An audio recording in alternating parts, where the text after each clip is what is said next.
Hello all and welcome back to Ibex View. इस video में हम 1919 के इवेंट्स के ऊपर क्वेश्चन करेंगे और इन वीडियो में मैं आपको सिर्फ सही आंसर नहीं बताऊंगा, बाकी सारी डिटेल्स बताऊंगा ताकि आपको एक क्वेश्चन के थ्रू अनेकों कॉन्सेप्ट और अपने रिवीजन करने का मौका मिले।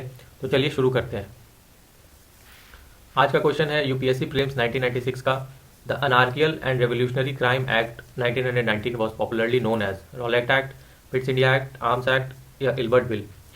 अराजक और क्रांतिकारी अपराध अधिनियम 1919 को लोकप्रिय रूप में इस नाम से जाना जाता था। यह यूपीएससी 1996 में पूछा हुआ है। तो जो अराजक और क्रांतिकारी नियम था उसे रॉलेट एक्ट कहा जाता है। आम भाषा में रॉलेट एक्ट कहा जाता है और इसे ना वकील ना दलील से भी इसे संदर्भित किया जाता है। रॉलेट एक्ट क्या था, आइए इसे जानते हैं। गांधी जी जब चंपारण में अपना पहला सिविल डिसोबीडियंस, अहमदाबाद में पहला हंगर स्ट्राइक और खेड़ा में पहला नॉन कॉपरेशन, ये तीनों जब अपने एक्सपेरिमेंट्स को ट्राई कर लिए रहे होंगे तो इनकी सक्सेस को देखते हुए वो पैन इंडिया सत्याग्रह लॉन्च करने का डिसीजन लेते हैं। इसका डेट उन्होंने 6 अप्रैल 1919 को रखा, लेकिन डेट्स के हुए कन्फ्यूजन के चलते और सत्याग्रह का डेफिनेशन क्लियर नहीं होने के चलते ये मूवमेंट वायलेंट हो जाता है। 10 अप्रैल को हम देखेंगे कि लाहौर में दो लीडर्स सैफुद्दीन किचलू और डॉक्टर सत्यपाल ये टाउन हॉल पे अटैक करेंगे, पोस्ट ऑफिस पे अटैक करेंगे और टेलीग्राफ की लाइन कट कर देंगे। इसको देख करके इन दोनों को अरेस्ट कर लिया जाता है और वहाँ पे गवर्नमेंट आर्मी को बुलाती है। आर्मी के हेड वहाँ पे जनरल डायर बन के आएंगे। लाहौर की ऐसी हालत देखते हुए वो आईपीसी 144 के तहत पब्लिक मीटिंग्स को बैन कर देंगे।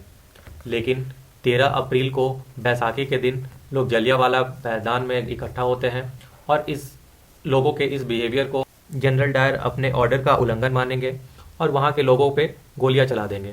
इसको देख करके पूरा देश सन्न हो जाता है। ऑफिशियली 350 लोगों की डेथ होती है, लेकिन नंबर उससे भी ज़्यादा है। और इस मैसेकर को देखते हुए गांधी जी अपना मूवमेंट 19 अप्रैल को वापस ले लेते हैं। तो ये विद टाइमलाइन मैंने आपको पढ़ाया हुआ है। रॉलेट एक्ट गवर्नमेंट को ये पावर देता था कि without trial and conviction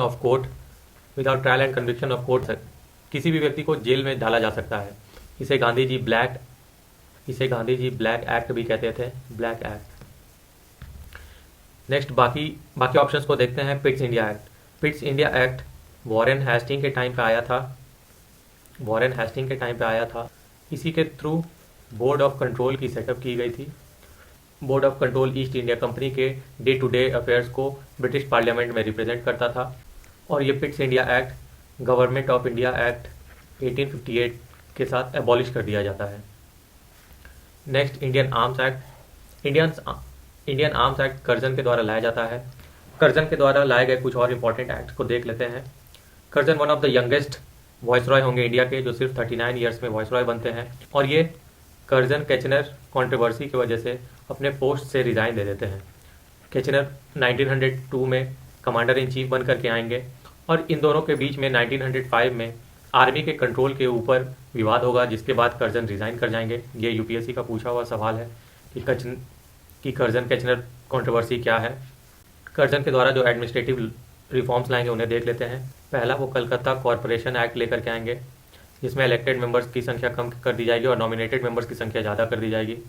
next वो रेलवे कमीशन लेकर के आते हैं, जिसके थ्रू जो पहले पीडब्ल्यू के पास रेलवे था, पीडब्ल्यूडी से रेलवे हटा दिया जाता है और रेलवे बोर्ड की सेटअप की जाती है।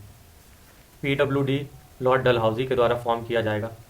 कर्जन पुलिस कमीशन का भी फॉर्मेशन करेंगे अंडर एंड्रू फ्रेजर और ये पुलिस के कंट्रोल के ऊपर आधारित रहेगा।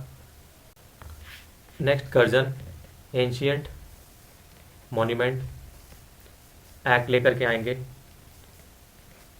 जिसके through archaeological survey of India का सेटअप किया जाएगा और इसके पहले जो चीफ होंगे वो कमिंगम होंगे।